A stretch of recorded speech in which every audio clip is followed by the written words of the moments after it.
দুনিয়ার সব নবী এবং রাসূলরা দোয়া করেছেন।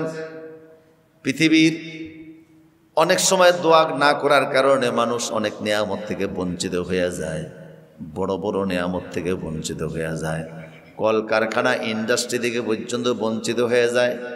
আর যদি হৃদয়টা নরম থাকে, প্রশস্ত থাকে, যে আমি যা কামাচ্ছি, যা ইনকাম করতেছি, আমার হাতে যা আসতেছে, আল্লাহ আমারে যা দিচ্ছেন, এখানে আমার গরিবদের হক আছে, এতিম অসহায়দের হক আছে, আত্মীয় স্বজনের হক আছে। আর আমি সবসময় আল্লাহর ইবাদতে জিকিরে থাকবো। এদেরকে আল্লাহ অপদস্থ করেন না। এদের সম্মান, ইজ্জত, সম্পদ যিনি বাড়িয়ে দেন তিনি কে? আল্লাহ পাক বলছেন, ইন্না বালাওনাহুম কামা বালাওনা আসহাবাল জান্নাহ ইয আকসামু লা ইউসরিমুন্নাহা মুসবিহিন। এক ইন্ডাস্ট্রির মালিকের দৃষ্টান্ত লোকদেরকে শোনাও। সূরাতুল কালামে আল্লাহ বলছেন, ইন্ডাস্ট্রির মালিক ছিল বিশাল বড়, এদের কথা পাবলিকের শোনাও। ইজ আকসামু লা ইউসরিমুন্নাহা মুসবিহিন, এরা কসম কাটছে যে আমরা আমাদের মেধায়, পরিশ্রমে, আকলে, জ্ঞানে, বুদ্ধিতে সহায় সম্পত্তির মালিক হয়েছি, পৃথিবীর কাউরে আমরা কিছু দিব না। আল্লাহ বুঝাইলেন না মানুষ মানুষের বিবেক বুদ্ধি দিয়া সব কিছু পারে না। এই বিবেক বুদ্ধিটাও কার দেওয়া? কথা বলেন, কার দেওয়া? এটা তোমার ভিতরে যা ইনভেস্ট করা হয়েছে, একটার মালিকও তুমি না, সবটার মালিক হলাম আমি আল্লাহ।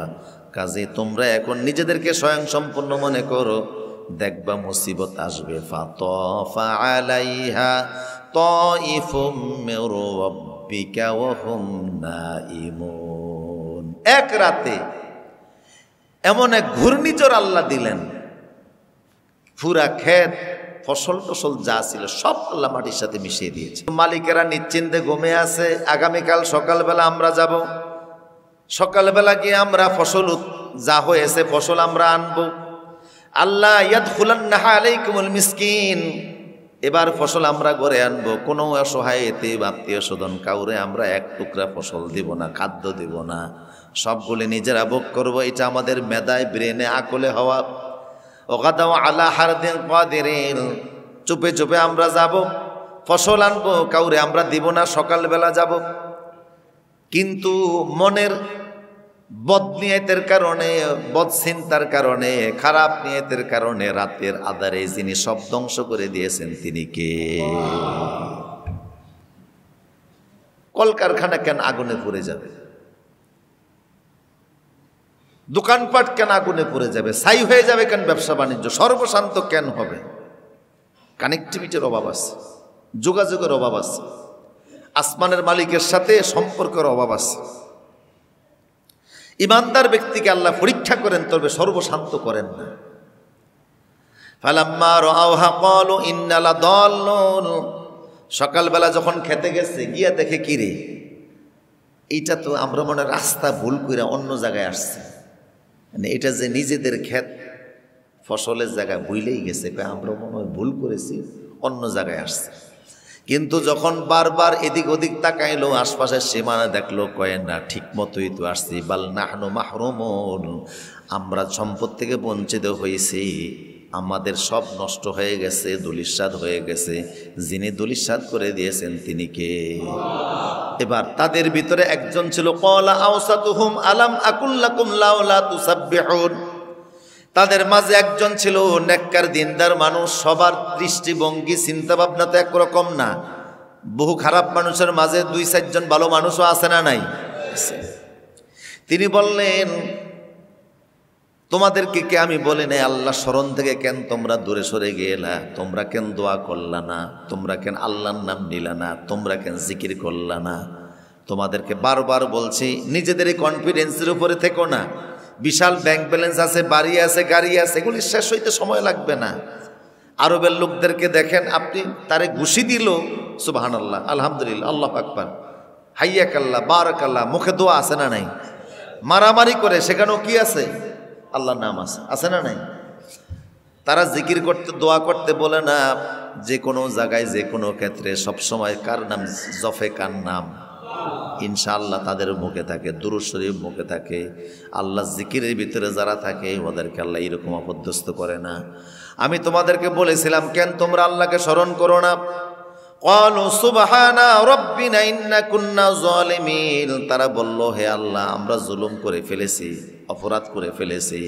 আসা রাব্বুনা আইয়ুবদিলানা খায়রাম মিনহা ইন্না ইলা রাব্বিনা রাগিবুন। আল্লাহ, আমরা আমাদের ভুল বুঝতে পারছি, আসলে আমরা অকৃতজ্ঞ হয়ে গিয়েছিলাম। এগুলি এই যা তুমি দিয়েছো এটাকে নিজের ক্যাপাসিটির মাধ্যমে, ক্যাপাবিলিটির মাধ্যমে অর্জিত মনে করেছিলাম, আসলে সবটাই হচ্ছে তোমার অনুগ্রহ। কাজে আল্লাহ, আমরা আমাদের ভুল বুঝতে পারলাম, তুমি আমাদেরকে ক্ষমা করো, যা হারায়ে গেছে আরো দান করো। সুবহানাল্লাহ পড়েন।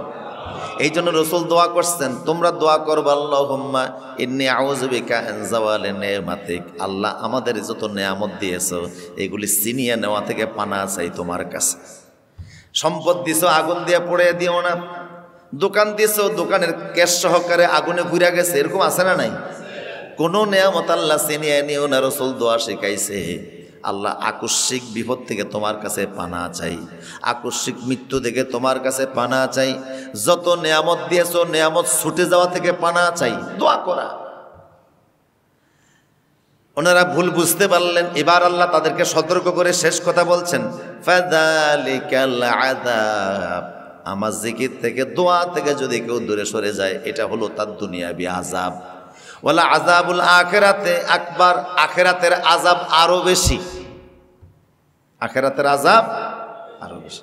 এই জন্য দোয়া করব কার কাছে? তবে যদি মনে করেন যে আমার নেয়ামত না ছুটুক, সবসময় আমার কাছে আমার নেয়ামতগুলি থাকুক, আরো নেয়ামত বাড়ুক, কিছু কাজ করা। অসুস্থ মানুষকে খুঁজে খুঁজে যে সেবা করবেন, বুড়া মুরব্বী মানুষের সেবা করবেন, পিতা মাতার খেদমত করবেন। মুরব্বী চাচা আছে, দাদা আছে, নানি আছে, নানা আছে, আত্মীয় স্বজন আছে, ইমাম আছে, আলেম আছে, এরকম আছে না নাই? দেখে দেখে খেদমত করবেন। খেদমতের মাধ্যমে যিনি অফুরন্ত নিয়ামত দান করে দেন তিনি কে? হযরত উম্মে সুলাইম বলেন, আমার বাচ্চা ছেলে আনাস রসুলের খেদমত করছে। আল্লাহ রসুল আমাদের ঘরে আসলেন, আমি বললাম, ইয়া রাসূলুল্লাহ, ইন্না খুয়াইদিমুকা তাদউ লাহু। আপনার বাচ্চা পিচ্চি ছেলেটা আপনার খেদমত করে একটু দোয়া করে দেন। রসুল তাৎক্ষণিক বললেন, আল্লাহুম্মা আল্লাহুম্মা আকসির মালুহু ওয়া ওয়ালাদুহু ওয়াগফির লাহু। আল্লাহ, আমি আনাসের জন্য দোয়া করি, তুমি তার সম্পদ বাড়িয়ে দাও, তুমি তার সন্তান বাড়িয়ে দাও, তুমি তারে ক্ষমা করে দাও। আনাস বলে, আমার সব দোয়া কবুল হয়েছে, আমার সম্পদ এত বাড়ছে, সবার জমিনে ফসল হইতো বছরে একবার, আমার হইতো দুইবার। আরো জোরে বলুন। হযরত আনাস বলে, আমার এত সন্তান হয়েছে, 103 জন বাচ্চারে আমি নিজে মাটির নিচে দাফন করছি। বেঁচে ছিল তো অনেক, 103 জন শুধু আমি দাফনই করছি। এত সন্তান আল্লাহ দিছে, আর হায়াত আল্লাহ এত বাড়াইছে, বুড়া বয়সে আমি লজ্জিত হইতাম যে এত বাচ্চা রইছি। ইস্তাহিয়াইতু, আমার কাছে লজ্জা হইতো, এত বয়স্ক মানুষ আমি। তবে বয়স যদি বেশি হোক, রাসূল বলছে, লা তাতামান্নাউল মাউত, তোমরা মৃত্যু কামনা করো না।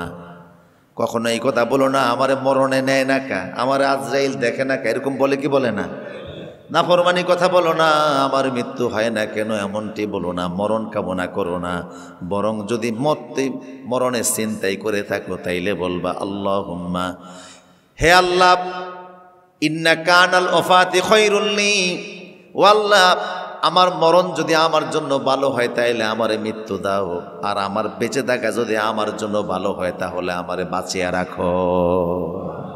আমার বেঁচে থাকা যদি কল্যাণ করে তাহলে আমার বাঁচিয়ে রাখো, আমার মরণ যদি আমার জন্য কল্যাণ করে তাহলে মৃত্যু দাও, কিন্তু সরাসরি মৃত্যু কামনা করা যাবে না। হযরত আনাস বলেন, সর্বশেষ রসুল যে আমার জন্য ক্ষমা প্রার্থনা করছে, আমি আশা করি আল্লাহ ওইটা আমারে দান করে আমাকে ক্ষমা নসিব করে দিবে। এটা তো হলো এমন দোয়া যেটা দীর্ঘ সময়ে কবুল হয়েছে। আবার রসুলের এমন দোয়াও আছে করতে দেরি, তাৎক্ষণিক কবুল হতে দেরি হয় না।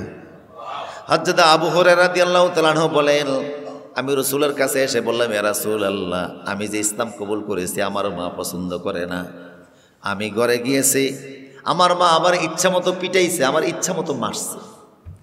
এখন আবার ঘরে গেলাম, গিয়ে দেখি মা ভিতরের দরজা বন্ধ করে বসে আছে। কয়ে দরজা খুলবে না, আমার সাথে কথাও বলবে না। আল্লাহ তাদউ লানা, হে রাসূল আমার জন্য, আমার মার জন্য দোয়া করেন। রসুল বললেন, আমি দুইটা দোয়া করতেছি। একটা দোয়া হলো আবু হুরায়রা, তোমাকে আর তোমার মাকে বিশ্ববাসীর হৃদয়ে আল্লাহ ভালোবাসা তৈরি করে দিবেন। পৃথিবীর মানুষ তোমারে ভালোবাসবে, ভালোবাসেন কিনা? হযরত আবু হুরায়রার ব্যাপারে একটা ভালোবাসার হৃদয় আছে না? অনেক হাদিস বর্ণনা করছেন। তোমার আর তোমার মার ব্যাপারে মানুষের মনে একটা ভালোবাসা থাকবে। আর 2 নম্বর হলো আমি দোয়া করে দে আল্লাহ তোমার মাকে হেদায়েত দান করে দে। আবু হুরায়রা বলে, রসুল দোয়া করতেছে, আমি দৌড়াচ্ছি, লোকেরা আমারে টেনে ধরল। আবু হুরায়রা ভদ্র মানুষ, শান্ত মানুষ, কখনো এইরকম দৌড়ায় না। কি হলো, দৌড়াচ্ছে কেন? আবু হুরায়রা সবার কাছ থেকে জামা ছিনিয়ে নিয়ে তীব্র গতিতে, ক্ষিপ্র গতিতে বাড়ির দিকে দৌড়াচ্ছেন। আবু হুরায়রা বলে, আমি আমারে ছেড়ে দাও, আমার আটকে রেখো না। রসুলকে দেখে আসছে, রসুল আমার মার হেদায়েতের জন্য দোয়া করতেছে। আমি দৌড়িয়া গিয়ে দেখি দোয়া আগে বাড়ি যায় না, আমি আগে যাই। কে আগে যেতে পারি, দোয়া আগে যায় নাকি আমি যাই? আবু হুরায়রা বলে, মসজিদুন নববী থেকে একটা দৌড় শুরু করলাম, এক দৌড়ে ঘরের দরজার সামনে চলে গেলাম। ফাকারা আল বাব, দরজার মধ্যে আঘাত করলাম। ভিতর থেকে বলল কে? আমি বললাম, মা আমি তোমার আবু হুরায়রা। তাৎক্ষণিক দরজা খুলে দিয়ে মা আমারে বুকে টান দিয়ে নিয়ে বলল, বাবা রে, কিছুক্ষণ আগে আমি গোসল করে কালেমা পড়ে মুসলমান হয়ে অপেক্ষা করতেছি, তুমি কখন আসবা? আবু হুরায়রা বলে, মার ইসলাম কবুলের সংবাদ আমারে যতটা না আনন্দিত করেছে, আরো বেশি আনন্দিত করেছে যে আমি ঘরের দরজায় দৌড়ে আসার আগে আগে রসুলের দোয়া আমার বাড়িতে পৌঁছে গেছে। কি দ্রুত গতিতে দোয়া করুন, কি তীব্র গতি, কি গতি এই দোয়ার! রসুল করতে দেরি, এরকম অসংখ্য হাদিস আছে। তো খেদমত মানুষকে অনেক, আমার দেশে তো এইটার অনেক সুযোগ। হসপিটালে দেখেন কত মানুষ শুয়ে আছে,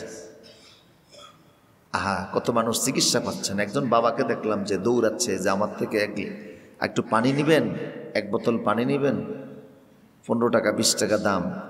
কাঁদতেছে, কাঁদছে আর বলছে যে এই পানিটার আমি ভিক্ষা চাইলে তো দিবে না, লোকেরা বলবে যে মিথ্যা কথা বলি। আমার মেয়েটা হসপিটাল অসুস্থ, এই পানিটা বিক্রি করে হলেও কয়েকটা টাকা নিয়ে যেন মেয়েটা চিকিৎসা করতে পারে। কত অসহায় মানুষ আছে এরকম খেদমত করেন। আলেম ওলামা আছে, ফির বুজুর্গ আছে, পিতামাতা আছে, উস্তাদ আছে, বাড়ির মুরব্বীরা আছে, বয়স্ক লোক আছে, দাদা আছে, দাদি আছে। মানুষের সেবা করেন, খেদমত করেন, ওদের দোয়ার বিনিময়ে কল্যাণ যিনি দান করে দিবেন তিনি কে? দ্রুত সম্পদ বাড়ে। প্রিয় সুধী, তো দোয়া করতে রাজি আছে তো ইনশাল্লাহ? আর নবীরা কিছু দোয়া আমাদেরকে শেখাইছে। প্রথম আদম নবীর একটা দোয়া আর রসুলুল্লাহর একটা দোয়া বলে আজকের আলোচনা শেষ। আদম নবী একটা প্রসিদ্ধ দোয়া করছে, আল্লাহ ওয়াদা করছে, আদম পৃথিবীর তোমার সন্তানরা এই দোয়া করলে সব মাফ। পড়েন আমার সাথে, রব্বানা যালামনা আনফুসানা ওয়া ইল্লাম তাগফির লানা ওয়া তারহামনা লানাকুনান্না মিনাল খাসিরিন। এটা আদম নবী শেখানো দোয়া। আর রাসূলুল্লাহ দোয়া শেখাইছে, পড়েন, রব্বানা আতিনা ফিদ দুনিয়া হাসানাতাও ওয়া ফিল আখিরাতি হাসানাতাও ওয়া কিনা আযাবান নার। রাসূলের দোয়ার কি সৌন্দর্য দেখেন! শুধু দুনিয়া চাইছে না আখিরাতও চাইছে? দুনিয়ার হাসানা, আখিরাতের হাসানা যার আছে সে এই জগতেও সফল, ওই জগতেও সফল। দোয়া করবো তো ইনশাল্লাহ? কখনো বকিলামি করবেন না, দোয়ায় মনোযোগ দিবেন। রাসূলকে আল্লাহ বলছেন, ফাইজা ফারাকতা ফানসাব ওয়া ইলা রাব্বিকা ফারগাব। নামাজ শেষ, দোয়ায় বসে যান। আল্লাহ রাসূল ইযান সারাফা মিন সালাতিহি সুম্মা ক্বালা আস্তাগফিরুল্লাহ সালাসা। হুজুর নামাজে সালাম ফিরিয়ে বলতেন আস্তাগফিরুল্লাহ আস্তাগফিরুল্লাহ আস্তাগফিরুল্লাহ, সুম্মা ক্বালা আল্লাহুম্মা আনতাস সালাম ওয়া মিনকাস সালাম তাবারাকতা ইয়া জাল জালালি ওয়াল ইকরাম। আরেকটা হাদিস, শেষ হাদিস বলছি, আমাদের শরীরের ভিতরে 360টা গিট্টা আছে। এই যে মানুষ অ্যাক্সিডেন্ট করে, দোয়া খুঁজতেছে কি দোয়া পড়লে রোড গার্ডের বাইক অ্যাক্সিডেন্ট, গাড়ি অ্যাক্সিডেন্ট ইত্যাদি অ্যাক্সিডেন্ট থেকে বাঁচা যাবে। পরিষ্কার রাসূল বলছে তোমার শরীরে 360টা গ্রন্থি আছে, এগুলি নিয়ে সাদকা দাও। সকালবেলা যদি আপনি 360 বার তাসবিহ পড়েন, অথবা 360 বার পড়তে না পারলে অন্তত একসাথে 2 রাকাত নামাজ পড়েন। একসাথে পড়তে না পারলে প্রত্যেক ফরজ নামাজের পরে 33 বার করে পড়েন। শরীরের এই গ্রন্থিগুলির সাদাকা যখন হয়ে যাবে প্রত্যেকটা অঙ্গের, শরীরটাকে আল্লাহ নিজে সেভ করবেন। তা নামাজি তো পড়ে না, সেভ হবে কিভাবে? বুঝে আসছে কথা? ইনশাল্লাহ জিকিরে থাকবেন, আল্লাহ সেভ করবে। আল্লাহ কবুল করুন, আমিন।